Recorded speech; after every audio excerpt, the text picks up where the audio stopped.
Varicose wine సమస్యతో బాధపడుతున్నారు. Best చికిత్సను అందించే భారతదేశంలోని ఏకైక హాస్పిటల్ ఆవిస్.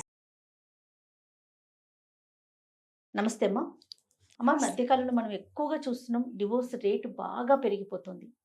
పెళ్ళైన సంవత్సరం వాళ్ళు విడిపోతున్నారు. 20 ఏళ్ళు అయిపోయి కాపురం చేసి పిల్లలు పెరిగిన తర్వాత కూడా విడిపోయే సంఖ్య మనం ఎక్కువగా చూస్తూ ఉంటున్నాం. కారణాలు అంటే ఏంటమ్మా? భగవద్గీతలో ఈ విషయంలో మనకు రాసింది ఏంటంటే, ఒక మన ఆత్మ చనిపోయిన తర్వాత అన్ని ఆత్మలు కలిసి ఒక లోకంలో ఉంటారు. 3 లోకాలు ఉంటాయి. 3 లోకాల్లో ఒక లోకంలో మన ఆత్మలన్నీ ఆలోచించుకుంటుంటాయి. నేను చాలా తప్పు చేశాను, హరాష్ అత్తగా ప్రవర్తించాను, హరాష్ మొగండిగా ప్రవర్తించాను, వాడు సొమ్మంతా దుబ్బేశారు, ప్లీజ్ నాకు హరాష్ చేసే అత్తగా రావా, ప్లీజ్ నీవు హరాష్ చేసే మొగుడిగా రావా అని మనం రిక్వెస్ట్ చేస్తాం ఆత్మలని. ప్రతి మనిషి వ్యక్తి జీవితంలో ఇన్ని కష్టాలు పడుతున్నారు, ఇంత భేదభావంతో కొట్టుకుంటున్నారు, ఆస్తుల గురించి గొడవ పడుతున్నారు, అన్యోన్యత లేకుండా బాధపడుతున్నారు, నీకంటే నేనే తెలివైన దాన్ని, నాకంటే నీవే తెలివైన దాన్ని, ఇవన్నిటికీ కూడా ఒక లాజిక్ కారణాలు ఉంటాయి. కారణాలు లేకుండా జరగవు.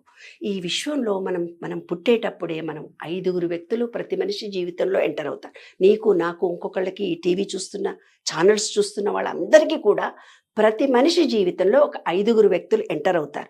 ఈ విషయాన్ని గనక వాళ్ళు తెలుసుకుంటే గొడవలు పడరు.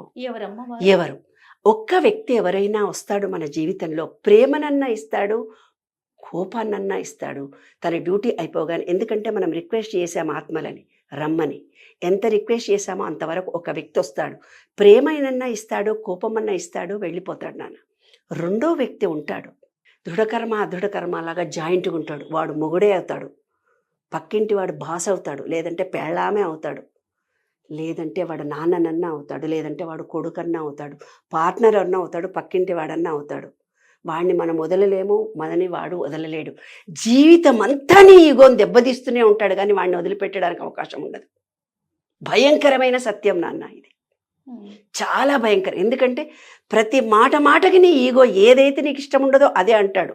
కొడుకైనా కావచ్చు, భర్త అయినా కావచ్చు, అత్త అయినా కావచ్చు.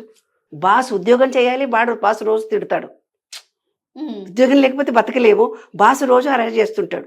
అట్లా ఈగో తీసేవాడు మన జీవితం మొత్తం ఒకళ్ళు ఉంటారు నాన్న. ఒకవేళ వాడు వద్దు అనుకుంటారు, వద్దు అనుకుని విడాకులు తీసుకొని బయటకు వచ్చేస్తారు, ఇంకోడు వస్తాడు, మళ్ళీ సేమ్ అట్లాగే గొడవలు జరుగుతాయి. ఈ ఉద్యోగం బాగలేదని ఇంకో ఉద్యోగంలో జాయిన్ అవుతుంది, ఆ ఉద్యోగంలో కూడా ఆమెకి ఏవో ప్రాబ్లమ్స్ వస్తాయి. సో ఇలాంటి క్యారెక్టర్ ఒకటి వస్తుంది లైఫ్లో. మూడో వాళ్ళు అకేషనల్గా వస్తారు, అప్పుడప్పుడు వచ్చిపోతుంటారు, ఒకేషనల్గా వస్తారు. కొంతమంది సీజనైజ్గా మన లైఫ్లోకి ఎంటర్ అవుతారు.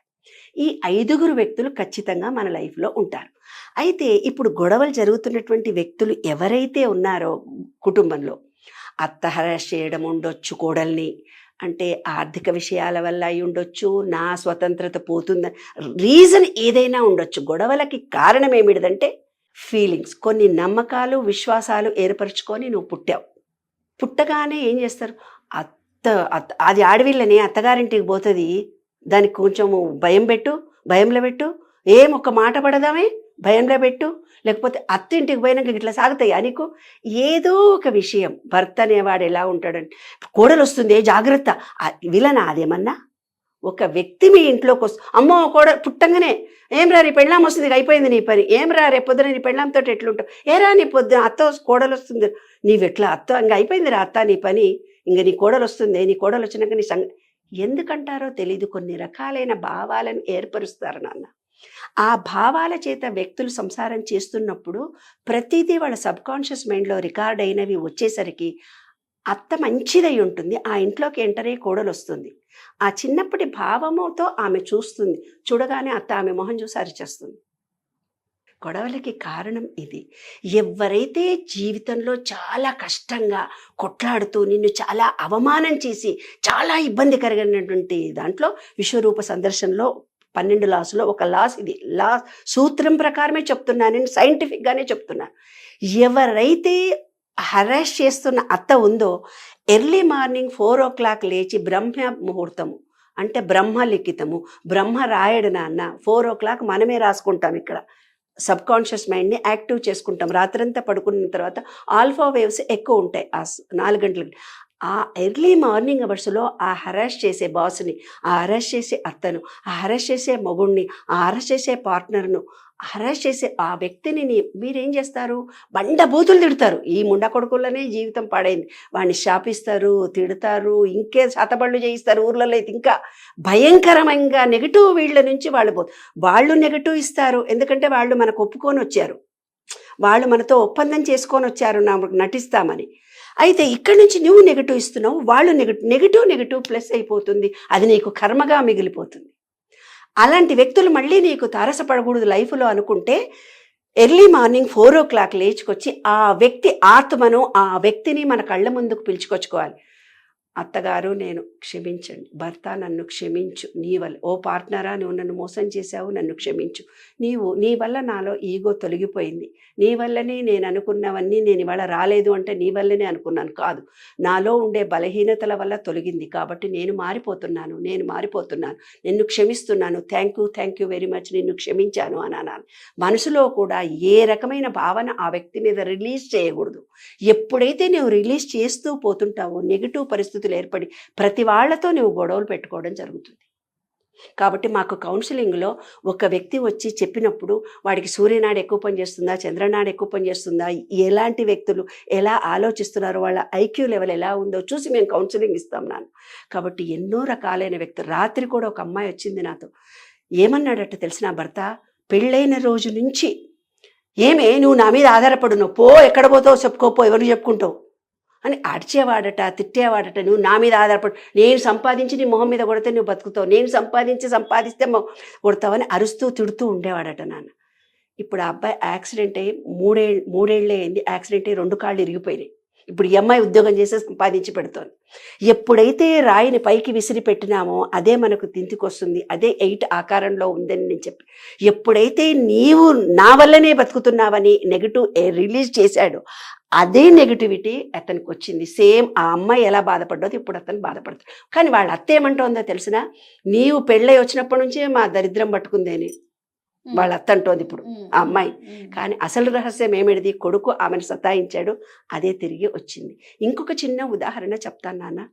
ఇప్పుడు హస్బెండ్ ఒక భర్త నా దగ్గరికి వచ్చి, అమ్మా మా కూతుర్ని అపురూపంగా పెంచుకున్నాను, చేతుల్లో పెట్టి పెంచుకున్నాను, ఆడపిల్లలే కావాలనుకున్నాను, ఆడపిల్లంటే నాకు చాలా ఇష్టం, ఏది కావాలన్నా అపురూపంగా పెంచి పెద్ద చేశానమ్మా నా నీ కూతుర్ని, మరి వాళ్ళ హరాష్ చేస్తున్నాడు, ఏడవలేక చచ్చిపోతున్నాను, నాకు చచ్చిపోవాలనిపిస్తుందమ్మా అని ఎక్కెక్కి నా కాళ్ళు పట్టుకొని ఏడ్చాడు. అయితే మేము కౌన్సిలింగ్ వచ్చినప్పుడు ఒక్కళ్ళ మాటలే మేము వినం, అందరివి వింటాం. ఇటు అటు నలుగురు వస్తే నలుగురు ఒపీనియన్స్ మేము తీసుకొని ఒక ఒపీనియన్కి వస్తాం.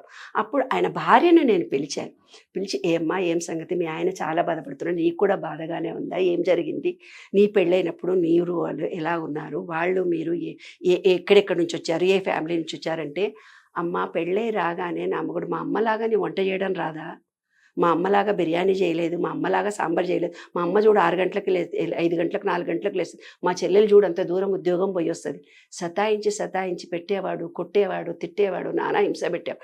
బిడ్డ పుట్టేంత వరకు నేను చాలా బాధలు పడ్డా, బిడ్డ పుట్టినాక పచ్చి బాలెంతను కూడా నేను ఎన్నో కష్టాలు పడ్డానమ్మా, అయినా ఆడపిల్లలు గడప దాటి బయటికి రాకూడదు కదమ్మా, అందుకే ఆయనతోటి కాపురం చేస్తూ వచ్చాను అని చెప్పి. ఇప్పుడు ఏమైపోయింది, ఆ అబ్బాయిని పిలిచి చెప్పా, నాయన నీవు పైకి విసిరిందంతా నెగటివ్, ఒక అమ్మాయి మనసును కష్టపెట్టావు, బాధ ఉంది, అదే బాధ నువ్వు పడాలి, తప్పదు. నువ్వు పైకి ఒకళ్ళని నువ్వు రాయి విసిరావు, ఒక చెడ్డ మాట అన్నావు అంటే అదే మాట నీకు తిరిగి వస్తుంది లైఫ్లో. ఇది జీవిత రహస్యం నాన్న. కాబట్టి వాళ్ళ పేరెంట్స్ ఇద్దరిని పిలిచి చెప్పాను, మళ్ళీ ఆ కొత్త జంటను కూడా పిలిచి నీవు ఇదే కథను రిపీట్ కమ్మంటావా చెప్పు నాన్న. హరాష్ చేసే మామ ఉంటే, భర్త ఉంటే హరాష్ కూతుర్లకు అలాంటి వాళ్ళే దొరుకుతారు. కోడళ్ళు అత్తలకు అలా చేస్తే కోడళ్ళు అలాగే వస్తారు. కొడుకులు కూడా మారిపోయి వీళ్ళ జీవితంలో ఎంత కష్టపెట్టి, ఎంత హరాస్ చేసి, ఎంత బాధ పెట్టి ఒక అమ్మాయినో అబ్బాయినో పక్కింటి వాడు ఎవరిని చేశారో అంత బాధ వీళ్ళ జీవితంలో వీళ్ళు అనుభవించాల్సిందే. అది తప్పదు. ఇది విశ్వంలో ఉన్నటువంటి సీక్రెట్. మనం ఏది ఇస్తే అదే వస్తుంది. ప్రేమ ఇస్తే ప్రేమ వస్తుంది, కోపం ఇస్తే. కాబట్టి ప్రతి ఒక్క వాళ్ళు, ఈ ఛానల్ చూసే ప్రతి ఒక్క వాళ్ళు నేర్చుకోవాల్సింది, ఎవరైతే మనల్ని హరాస్ చేశారో వాళ్ళకి థ్యాంక్స్ చెప్పండి. ఎప్పుడూ వాళ్ళని గురించి నెగిటివ్గా మాట్లాడొద్దు. థాట్ ఫీలింగ్లో కూడా వాళ్ళని గురించి మీరు అనుకోవద్దు. అలాంటప్పుడు ఒక భర్తతో పెళ్లి చేసుకొని నెగిటివ్ ఇచ్చింది, అతను వద్దనుకుంది, ఇంకొకళ్ళని పెళ్లి చేసుకో, వాడితో గొడవ అవుతుంది, ఇంకోని చేసుకుంటుంది, ఇంకా గొడవ, అలా రిపీట్ అవుతూ పోతుంటుంది. ఈ సృష్టి అంతా రౌండ్ నాన్న, మళ్ళీ రౌండ్గా తిరుగుతూనే పోతుంటుంది. ఎప్పుడైతే నువ్వు వద్దు, థ్యాంక్ యూ వెరీ మచ్ అని ఆ ఆత్మకు నువ్వు థ్యాంక్స్ చెప్తే, అక్కడి నుంచి నెగిటివ్ వచ్చినా నీ దగ్గర నుంచి పాజిటివ్ వచ్చినప్పుడు ఇంకా మళ్ళీ నీ లైఫ్లో కష్టాలు అనేవే రావు నాన్న. అది ఈజీ సొల్యూషన్ తల్లి. తప్పకుండా అమ్మా. నమస్తే.